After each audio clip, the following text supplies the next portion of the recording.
let's get it out of the way. Don't forget to subscribe, hit that like button, and leave a comment if you like. Blue Lock episode 10 started off with some of the most intense shit you'll ever see because both sides want to win badly. So they're rushing across the field and they're like, pass it over here. No, if you pass it that way, you're not going to win. Team Z has a plan. So Bacho's trying to get through everyone and they're trying to push him and try to do some stuff. But then Isiki says, pass it over here so I can go and shoot to someone else. And he passes the ball. He starts running with it and he's like, here we go. And he passes to Chigiri. And they're passing the ball back and forth until he passes it to the guy who can strike really well. And that's when it gets complicated because Team V ends up running really quickly, taking the ball away, and the ball's about to go out and they're about to lose this match indefinitely. Until the angry guy gets the ball just in time. He's like, fuck no, I'm gonna block this shit. After he blocks it, he passes it to Bacha. He's running down the field and he's thinking about who to pass it to. Everyone's like, pass it over here. And he decides not to pass it to any of the people that are saying pass it over here until our main character, Isiki, says, over here, you know that's the right choice. While this is happening, intense guitar music is happening in the back. And both sides are really pissed because they both want to shoot this last shot because they know that if they don't shoot it now, there never will be another chance. But while the ball's in the air, the monster comes around Isagi and says, there's no way you're going to get this ball. I'm going to stop you from getting it. And although Isagi gets the ball, he's trying to pass the monster, but he just can't for some reason. But right when he's about to shoot, he has like the anime moment where even when he's about to lose, if he thinks hard enough and he believes himself so much, he's going to do it. And he does. He says, I have to do this. If I don't do it, then this game is over and I can't. I guess at the end of the day,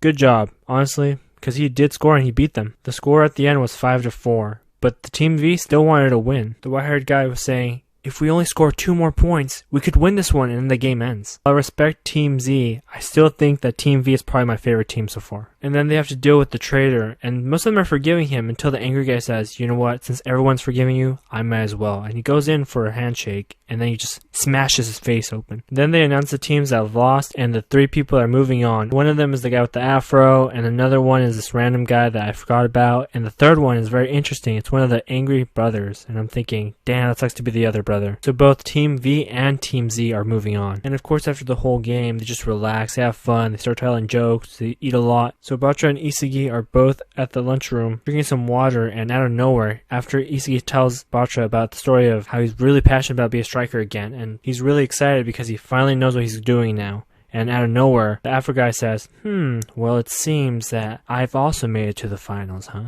And although I understand that you're better right now, I will beat you in the next one. Well, I'm putting it really simply, but the conversation they were having was more deep and more emotional than the one I'm saying, but you get the point. And one thing that I'm also happy, just as Isaki is that everyone can sleep really well tonight because they don't have to stress about the game tomorrow. And so the next day, Ego tells them, hey, today you're not going to be using a ball at all. We're going to put you through some crazy shit. We're going to train your bodies to the max. And they're not lying at all because the first day, it's all about running and sprints. The second day is all about weights, lifting as much as you can, and trying to get stronger. Third day is all about endurance, how long you can keep running for. And Isaki is really getting into it. He's like, I'm trying to win this one.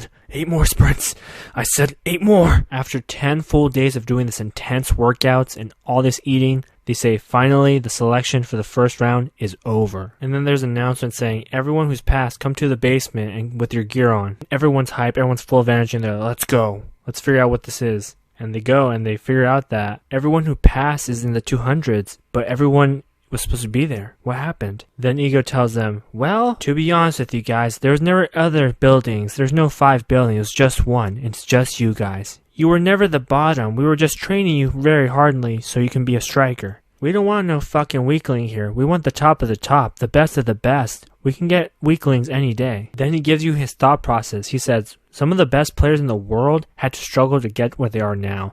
And you guys seem to be very comfortable, so we wanted to put you through madness. But enough with that shit. Let's move on to the second game. This one will take place inside the store. But the only thing is, you're not working as a team anymore. You're working individually because we're looking for one great striker. There'll be 5 rounds, and whoever's the best makes it, and whoever doesn't, well, get the fuck out. Also know that when you make it to the second competition, you will be training with the 5 strongest people that I have handpicked myself. And of course some asshole shows off how good he is, and you're like, fucking get off the stage. But of course that doesn't stop Isagi. He's the main character. I'm so hyped. Nothing will stop me. Question of the day is, who do you feel is going to be the #1 striker? Alright, that's the end of the video. Don't forget to subscribe. Peace.